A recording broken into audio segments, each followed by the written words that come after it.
late yesterday for a meeting scheduled for today with the Minister of Finance and Coordinating Minister of the Economy, Mr. Taiwo Oyedele. Mr. Gbenga said the national leadership of the council would attend the meeting with a firm commitment to pressing for the implementation of key demands earlier submitted to the minister. Nigerian workers have given the federal government until the 11th of this month to address unpaid benefits, warning that continued delay could provoke nationwide labor unrest. Among the key demands is the payment of 2 months outstanding wage award arrears for March and April 2026, and the implementation of the 14% peculiar allowance for federal public servants, which it said was expected to take effect from May 1, 2026, following a circular issued by the National Salaries, Incomes and Wages Commission. A Malaria Consortium has reaffirmed its commitment to supporting the elimination of malaria in Oyo State through strengthened collaboration with the state government and key health institutions. The Director, West and Central Africa Program, Dr. Kolawole Maxwell, gave the assurance during a courtesy visit by members of the Board of Trustees of Malaria Consortium to the Oyo State Ministry of Health, the State Primary Health Care Board, and the University College Hospital, UCH, Ibadan. Dr. Maxwell said the consortium remains committed to working with the Oyo State government and other stakeholders to improve malaria prevention, diagnosis, and treatment with a view to eliminating the disease. Survey that was done by NMEP shows that the prevalence of malaria has actually reduced in Oyo State from 20 to 12%, which for us is a kudos to the government and the people, because one intervention cannot bring down malaria. So that indicates that a number of interventions, including some of the activities of the caregivers, are responsible for that. Dr. Maxwell explained that the visit was aimed at strengthening existing partnerships, increased awareness, assessing ongoing malaria control programs in 6 selected local government areas of the state, and exploring additional strategies to reduce the burden of the disease. Also speaking, members of the Board of Trustees of Malaria Consortium, Professor Jenny Hill and Mrs. Jane Edmondson from the United Kingdom, reaffirmed the organization's commitment to supporting strategic planning, program implementation, and monitoring towards eliminating malaria. In their separate remarks, the Oyo State Commissioner for Health, Dr. Oluwaseremi Ajetumobi, the Executive Secretary, Oyo State Primary Health Care Board, Dr. Muideen Olatunji, and the Chief Medical Director, University College Hospital, Ibadan, Professor Jesse Otegbayo, commended Malaria Consortium for its sustained support, noting that its interventions have contributed significantly to the reduction of malaria prevalence in the state. The highlight of the visit was the donation of malaria drugs and kits to the University College Hospital, Ibadan. And the Oyo State government has approved the appointment of Dr. Lasisi Abidin as Director of the Polytechnic Ibadan. The approval was made by the Oyo State Governor, Engineer Seyi Makinde, through a letter. In the same vein, Dr. Alajide has been appointed as the Registrar, while Mr. Adegbola Kolawole has been named the Bursar, and Mr. Oshunriade Akimbola has been appointed as the Librarian of the institution. The Commissioner for Education, Science and Technology, Mr. Olusegun Olaiwola, disclosed this after receiving the approval letter from the Governor. Mr. Olaiwola explained that the appointment of the 4 principal officers followed due process, noting that the exercise commenced with a public advertisement in national newspapers and was followed by a series of interviews conducted by the Governing Council of the institution, chaired by Professor Lanre Nassar. While congratulating the newly appointed officers, Mr. Olaiwola stated that their appointments take effect from July 31st, 2026 and are for a single tenure of 5 years. The West African Examinations Council, WAEC, has withheld the results of 167,486 candidates, representing 8.59% of those who sat at the 2026 computer-based West African Senior School Certificate Examination for school candidates over alleged examination malpractice. The figure, however, represents a decline from the 9.7% recorded last year.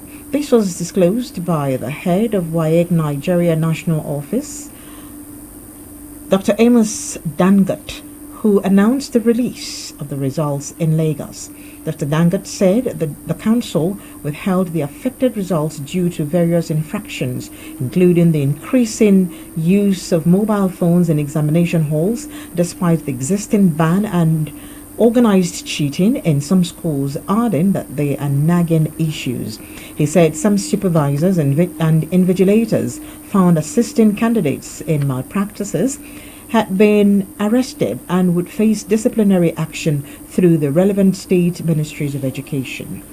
The Controller General of the Federal Fire Service, Mr. Olumode Adeyemi, has announced the introduction of a medical intervention scheme and other welfare initiatives, including an increase in the service's interest-free loan facility from 300,000 naira to 500,000 naira. Mr. Adeyemi disclosed this during the inauguration of a quarter guard at the Federal Fire Service National Headquarters at Wuse, Abuja. He said the measures were introduced shortly after he assumed office to improve the welfare of officers and men. According to him, staff welfare has remained a top priority since he took over the leadership of the service. The Controller General noted that he declined a planned grand reception organized in his honor by friends in Nigeria and abroad, opting instead to channel the funds towards improving the welfare of firefighters. He added that the service had also expanded its interest-free loan scheme. The Nigerian Army has commenced the 2026 Senior Staff Course Qualifying Examination, with the Chief of Army Staff, Lieutenant General Waidi Shaibu, urging members of the examination panel to uphold professionalism, integrity and diligence throughout the assessment process. According to a post on the Nigerian Army's X handle, and the Acting Deputy Director, Army Public Relations Training and Doctrine, Command Nigeria Army, Felicia Daniel. The examination, which began on Sunday, August 2nd, 2026, is being conducted simultaneously at the Nigerian Defense Academy Postgraduate School, Kaduna, and the headquarters, Infantry Corps Center Jaji, also in Kaduna State. Representing the Chief of Army Staff at the opening ceremony, the examination president and Commander, Training and Doctrine Command, Nigerian Army, Major General Peter Mala, charged the panel members to ensure the credibility of the Army's examination system remained intact. The National Chairman of the Police Community Relations Committee, PCRC, Alhaji Mogaji Olaniyan, says no fewer than 10,000 PCRC Safe Schools volunteers will be deployed across the country before the commencement of the next academic session in September. Alhaji Olaniyan stated this during the official inauguration of the PCRC Safe Schools Club Committee and the swearing-in of the Osun State Command Executive Committee of the PCRC. He explained that the Safe Schools initiative was designed to strengthen collaboration among the Nigeria Police Force, educational institutions, parents, communities, government agencies, and other stakeholders to protect students and educational facilities from crime, violence, drug abuse, bullying, cultism, and other social vices. Safe School is a good initiative of IGP Olatunji Disu Community Policing Network. We are training them and we are pushing them out.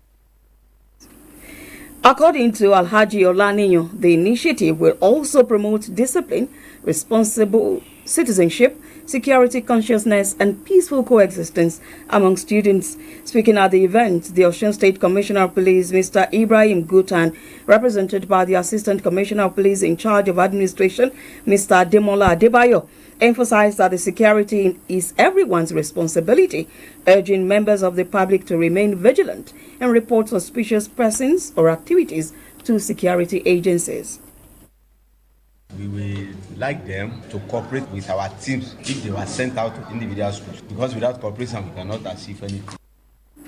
In his acceptance speech, the newly inaugurated chairman of the PCRC in Osun State, Mr. Olushola Okekunle, appealed to school owners and other stakeholders to cooperate with the committee to in tackling insecurity in schools. Also speaking, the newly inaugurated Vice Chairman of the PCRC in the state, Elder John Okedoye, expressed confidence that the Safe School initiative would significantly curb kidnapping and other security threats in Nigerian schools.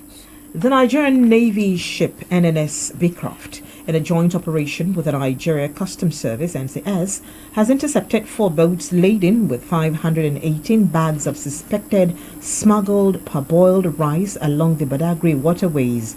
The operation was followed by credible intelligence received by the Western Marine Command of the Nigeria Customs Service on the movement of suspected smugglers through the waterways.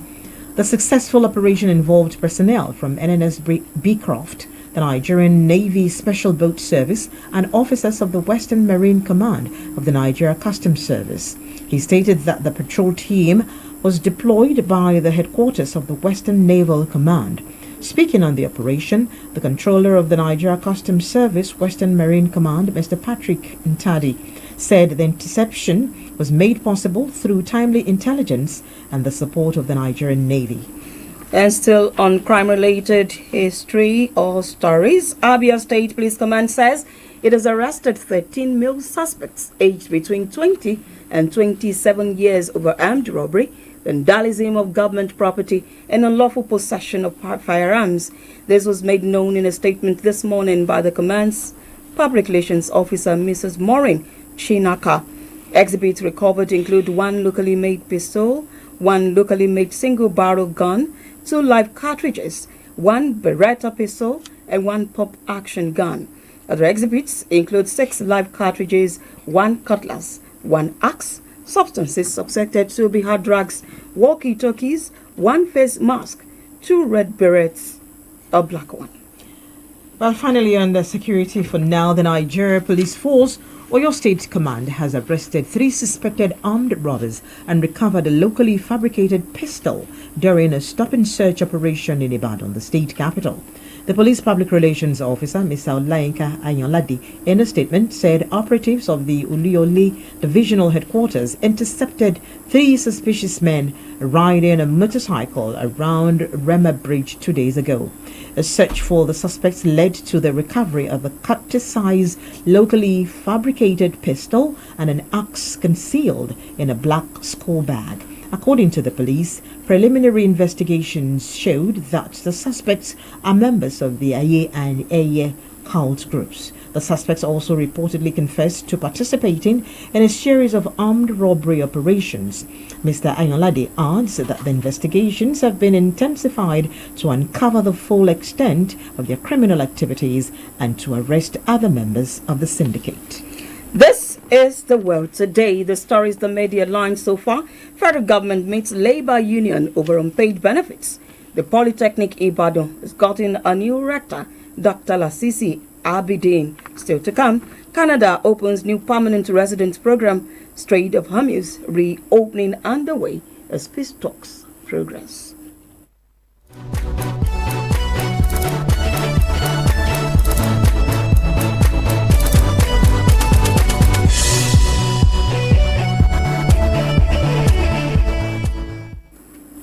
We're glad to know you're still there. And now to the rest of the news. The Economic and Financial Crimes Commission, EFCC, has frozen an Osun State government account domiciled with First Bank 10 days to the governorship election. The account, reportedly used for the payment of workers' salaries, was placed on post-no-debit status by the anti-graft agency. The development came hours after Governor Ademola Adeleke alleged that the EFCC was planning to freeze the state's accounts and those of top government officials. In a statement issued today by the Commissioner for Information and Public Enlightenment, Mr. Kolakbo Alimi, the governor described the reported move as an attempt to cripple government activities ahead of the August 15 governorship election. Governor Adeleke maintained that there was no legal basis for freezing the accounts of the state government, arguing that the EFCC lacked the statutory powers to take such an action. And still in Osun State, the Nigeria Police has expressed its readiness to ensure adequate security in Osun State before, during and after the governorship election.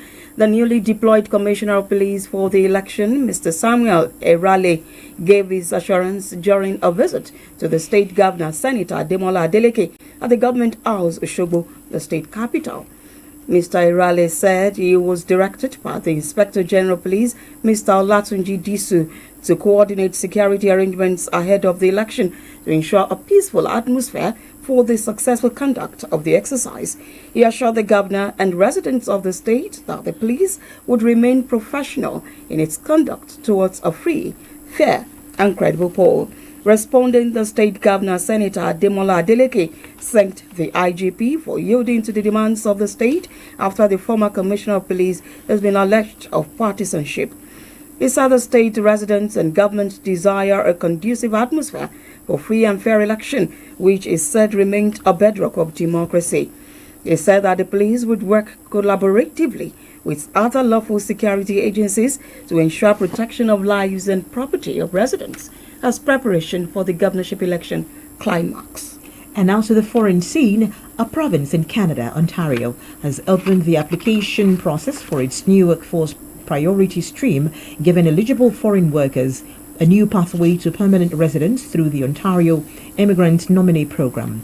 The province announced that effective from yesterday, eligible foreign nationals could now register an expression of interest through Ontario's e-filing portal linked to a qualifying job offer from an eligible Ontario employer. In a post obtained from Canada Visa's X handle, the new stream features 3 pathways, which are higher skilled workers, lower skilled workers, and self-employed physicians who are registered to practice in Ontario and are eligible to bill the province's public health insurance plan. The U.S. President Donald Trump says the Strait of Hormuz will be opened very soon as talks progress. President Trump was speaking to newsmen after Secretary of State Marco Rubio and Treasury Secretary Scott Bessent both said talks had progressed to allow shipments potentially to resume later this week, while Secretary of State Mr. Marco Rubio said there had been progress made in discussions and getting more ships through the strait with Iran and Oman. His counterpart, Treasury Secretary Scott Bessent, assured that a deal to reopen the Strait of Hormuz could be agreed later today. And still on the foreign scene, authorities in California have arrested a man, Janine Tail, who was seen near a golf course owned by President Donald Trump in the Los Angeles area ahead of the president's visit for a fundraising dinner. Report says Janine Tail was found with a pistol and illegal ammunition at the Trump National Golf Course in Rancho Palos Verdes. According to the Los Angeles Sheriff's Department, he was observed walking throughout the golf course grounds, taking photographs and videos and appearing to monitor security planning activities. And lastly, on the foreign scenes, Ukraine's President Volodymyr Zelensky says Russia has attacked Ukraine with ballistic missiles and drones, killing at least 17 people and leaving at least 44 injured. The head of the city's military administration, Mr. Timur Tachenko, who said the attack started after midnight, described it as massive and one of the deadliest strikes across Kiev this year. Kiev Mayor Mr. Vitaly Klitschko said there were fears people could be trapped under rubble after strikes on the center of the city. Heart of the Matter today takes a look at the urgent need for police reform, written by Fauzia Kashim at the Current Affairs Unit. The extortion of the chairman of the Independent Corrupt Practices and Other Related Offences Commission, ICPC, Musa Aliyu, has again brought to the front burner what Nigerians have been living with for some time now. Recently, Commissioner of Police FCT Command Ahmed Sanusi announced that 4 police officers operating an illegal checkpoint in the FCT allegedly stopped Dr. Aliyu's vehicle and compelled him to part with 53,000 naira. Oblivious of their victim's identity, the officers carried on with the confidence and processed the payment through a point-of-sale POS machine.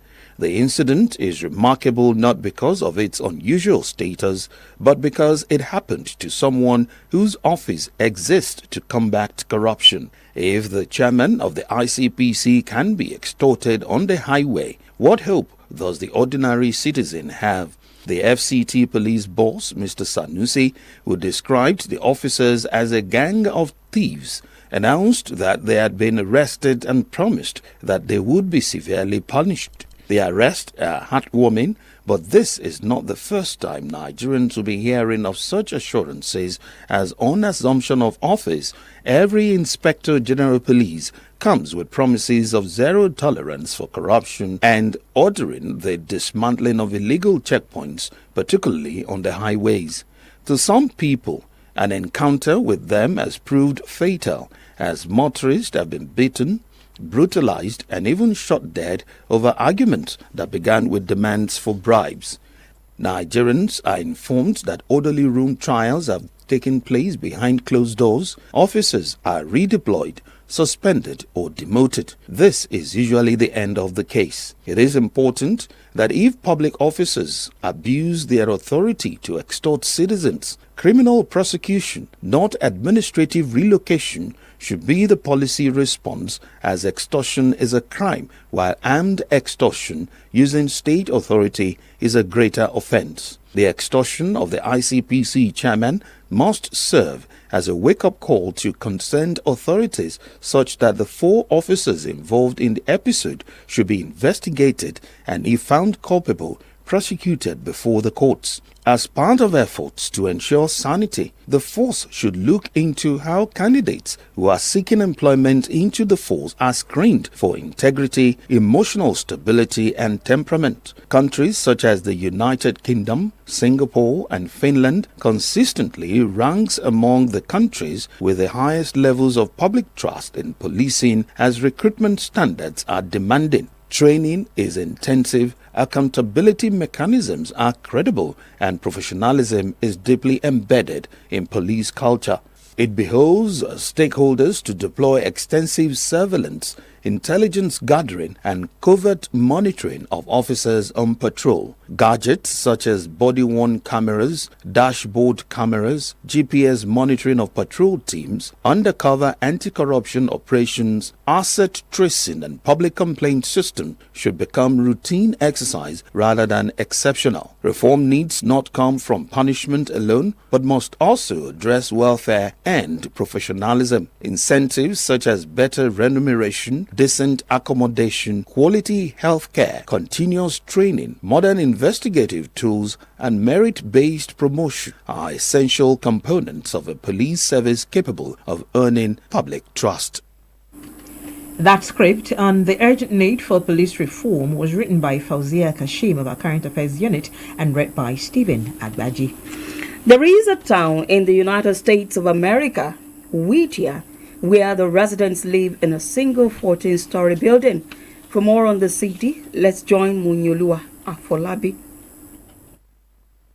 Whittier is a city at the head of the Passage Canal in the Chugach census area in the unorganized borough of Alaska. It was established in 2019 when the former Valdez-Cordova census area was dissolved. Whittier, Alaska is a remote port town famous for its harsh weather and unique setup, where almost all of its roughly 270 residents live together in a single 14-story Cold War era building called the Belgic Towers. Accessible only by boat or via the 2.5-mile, one-lane Antin Anderson Memorial Tunnel, shared with a railroad and operated on a street alternating schedule.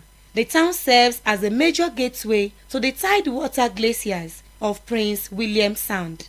Nearly all city infrastructure, including the police station, a clinic, a school connected by a tunnel, a post office, and a store, is housed under a single roof in the Belgic Towers. This setup is practical as the region endures extreme weather conditions, including winds up to 250 miles per hour and over 20 feet of snowfall each winter, making daily outdoor commutes difficult.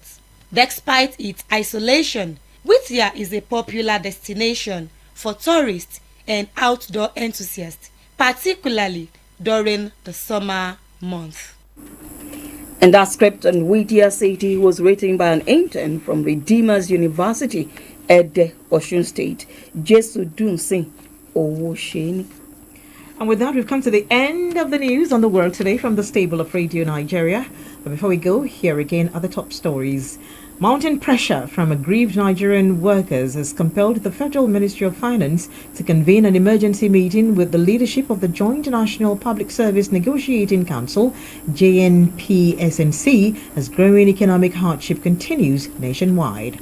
The Oyo State government has approved the appointment of Dr. Lasisi Abidin as the rector of the Polytechnic, Ibadan. And on the foreign scene, we told you that a province in Canada, Ontario, has opened the application process for its new workforce priority stream, giving eligible foreign workers a new pathway to permanent residence through the Ontario Immigrant Nominee Program. And the U.S. President Donald Trump says the Strait of Hormuz will be opened very soon as talks progress. And that's the news on the world today. Do join us tomorrow for a fresh edition of the program.